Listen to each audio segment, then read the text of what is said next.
Selamat malam. Terima Malam. kasih atas kesempatan pada malam hari ini. Ya, sekarang saya akan share screen ya buat jawabin pertanyaannya. Nah, ini judulnya Perjuangan Kebinekaan pada Dinasti Yuan sampai Ming. Kenapa perjuangan? Karena memang untuk di masyarakat majemuk pasti ada tantangannya. Lalu berikutnya ini ya. Nah, kenapa kita harus belajar sejarah biar nggak mengulangi kesalahan masa lalu ya yang benarnya udah dipelajari oleh leluhur kita tapi diulangi lagi. Berikutnya saya langsung ini ya menjawab Q&A ya yang belum terjawab yang pada dinasti Yuan, sekaligus ini kita mengingat lagi tentang dinasti Yuan yang kemarin ya. Nah, jadi yang pertama dari Kak Joseph Lapian ya, kaum Yahudi di China apakah pengaruh Mongol juga ya? Jadi memang kita tahu ada kaum Yahudi di China ya, keturunan-keturunannya, namun ya jumlahnya tidak terlalu banyak. Nah, menurut keterangan yang saya search ya, yang saya telisik lagi, ya Mongolia ini memiliki faktor migrasi kaum Yahudi ke China karena pada saat menguasai Sentral Asia juga banyak orang-orang semu atau mata berwarna ya. Mata berwarna ini terdiri dari orang Persia, Arab, Yahudi, dan Tibet. Jadi ada ya, karena itu bagian dari semu. Nah, kalau orang-orang Yahudi yang karena pengaruh Mongol itu biasanya tinggal di Jiangnan. Ini menurut buku Sanchi Xinhua.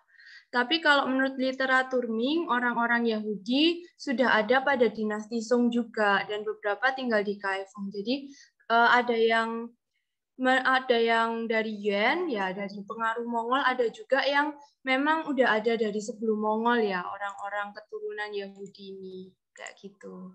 Terus berikutnya pertanyaan dari Bung Edi Martono ya. Ada pendapat bahwa suku Dayak keturunan dari bangsa Mongol. Dayak sama Nias ya. Nah, kalau Nias itu ada peneliti genetika, jadi oleh Manis van Oven ini menemukan bahwa masyarakat Nias itu dari Austronesia. Kalau Austronesia seperti apa itu bisa dilihat di gambar di sebelah kanan ini. Ini adalah jalur Austronesia. Nah, ini jauh sekali 4.000 sampai 5.000 tahun yang lalu dan karena ini tes DNA ya, jadi lumayan akurat, belum ditemukan kaitan Mongol sama suku Nias secara DNA. Tapi kalau Taiwan ya ada. Nah, ini juga ada kemungkinan tapi ya, barangkali ada orang Mongol nyasar ke Nias gitu mungkin ya kan. Nah, terus kalau Dayak ini kalau ditelisik adalah keturunan imigran dari provinsi Yunnan di China Selatan. Kemarin kita sudah membahas tentang Yunnan, tepatnya di Sungai Yangtze, Sungai Mekong dan Menan ya. Ada kemungkinan lebih besar bahwa orang Dayak merupakan keturunan Mongolia karena Yunnan etnisnya sangat multicultural ya seperti kita bahas kemarin. Nah, tapi juga harus dilakukan tes DNA juga seperti orang Nias untuk membuktikannya. Dan untuk tambahan informasi, Mongol ini udah lama ya, apalagi ada ras proto-Mongol itu udah mulai zamannya Attila, suku Hun Xiongnu itu. Nah, itu kan mereka persebarannya luas sekali ya. Jadi siapa tahu orang-orang yang dari Eropa yang sudah ada keturunan Mongol datang sebagai orang Eropa yang menjajah kan bisa jadi. Tapi ada kemungkinannya kecil ya. Kalau yang paling dekat ini ya jawabannya. Lalu berikutnya ada ini, apakah penggunaan pisau dalam dinasti Yuan? Kemarin ini juga menjadi topik diskusi. Nah, menurut Yan Shi ini tidak melarang ya penggunaan pisau. Tapi saya telisik lagi ke ini Yuan Shi Xiang Fa Zhi, jadi undang-undangnya dinasti Yuan. Nah, dinasti itu yang pertama melarang peredaran besi. Yang pertama senjata militer pisau, pistol, busur panah, dan lain-lain ya, ketapel, batang besi yang dapat digunakan untuk senjata itu bakalan dihukum. Nah, terus menurut pasal lainnya ya ini ya, tidak dilarang menggunakan peralatan pertanian, besi pribadi, pot, pisau, kapak, dan tongkat. Terus juga didukung sama ada kisah pada Yuan Dinasti, ini nama tokohnya Hu Liefu, tentang penggunaan pisau untuk melindungi diri dari hewan buas, dan Hu Pandi yang bercerita tentang penggunaan pisau untuk tabib. Jadi pisau itu diperbolehkan, tapi memang ada desas-desus kayak pas itu nggak boleh bawa pisau. Nah, mungkin ya maksudnya itu yang dilarang adalah senjata standar, tapi siapa tahu kalau pas itu ada penyelewengan ya. Harusnya cuma senjata aja, nggak boleh nih orang pisau-pisau dapur biasa dikait-kaitin sama pasal yang kedua ini kan juga bisa, mungkin kayak gitu. Nah, berikutnya motivasi Genghis Khan apa? Nah, Genghis Khan ini percaya Mandate of Heaven ya, meskipun nggak sama. Kalau orang kaisar-kaisar China kan semuanya percaya akan Mandate of Heaven. Nah, Mandate of Heaven ini juga dimiliki oleh Mongol, tapi dalam versinya sendiri. Jadi intinya sama, percaya kalau aku diberi anugerah oleh langit untuk menyatukan negara. Nah, terus ada salah satu dialog pejabat militernya Genghis Khan pernah berkata bahwa passionnya adalah menguasai negara. Jadi pas itu kalau nggak salah habis menguasai Baghdad ya. Terus Genghis Khan ini bincang-bincang sama salah satu pejabat militernya, menurutmu hidup yang enak, goals hidupmu apa? Kayak gitu. Terus pejabat militernya bilang, oh aku pingin ke hutan, berburu, terus habis itu berkeluarga dan lain sebagainya. Tapi Genghis ngomong, kalau itu bukan passion hidupku aku merasa sangat puas ketika aku menginvasi suatu negara. Jadi memang itu udah kayak passion banget gitu ya. Nah, berikutnya ini.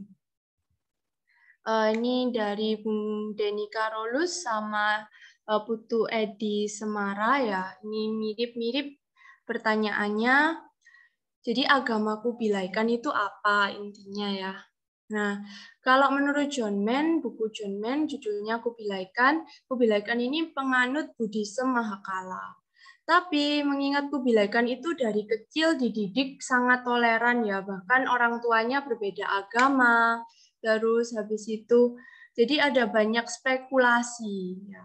Ada banyak spekulasi tentang agamanya Kubilaikan sendiri itu apa. Nah, tapi kalau misalnya saya menjawab Buddhisme Mahakala, saya secara nggak langsung mengiyakan bahwa Kubilaikan ini menyetujui 100% sistem di dalam agama Buddhisme Mahakala ini. Nah, sedangkan beliau ini dalam perjalanan spiritualnya mempelajari banyak wisdom dari banyak agama.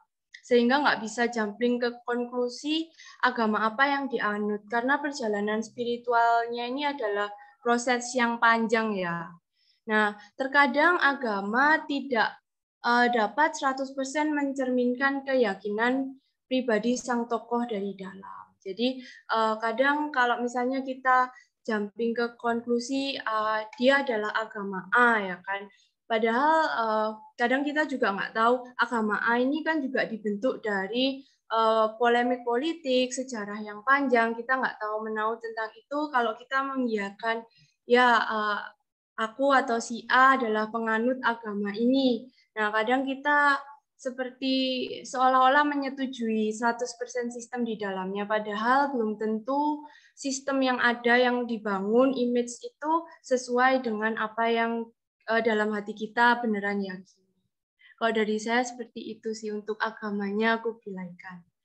Lalu berikutnya, adakah senjata api di dinasti Yuan? Ya, ini nyambung pertanyaannya Bung Denny. Nah, bubuk mesiu telah ditemukan pada abad dinasti Sui dan sudah digunakan dalam urusan militer pada dinasti Tang. Namun pada dinasti Song ini juga ada bubuk mesiu itu malah digunakan buat opera, kembang api ya, selain buat senjata juga. Nah, konon bubuk mesiu ini ditemukan secara tidak sengaja oleh pendeta Tao. Lalu ada yang waktu itu ada trebuchet ya. Trebuchet yang digunakan Mongol memiliki komposisinya itu ya memang ini ya, ada kotoran manusia, terus ada aconite, proton, arsenik putih, kumbang milarabis, dan bubuk mesiu. Jadi udah mengandung bubuk mesiu ya waktu itu. Tapi ya juga tidak bisa membayangkan ya prajuritnya yang mengoperasikan ini pasti baunya gimana.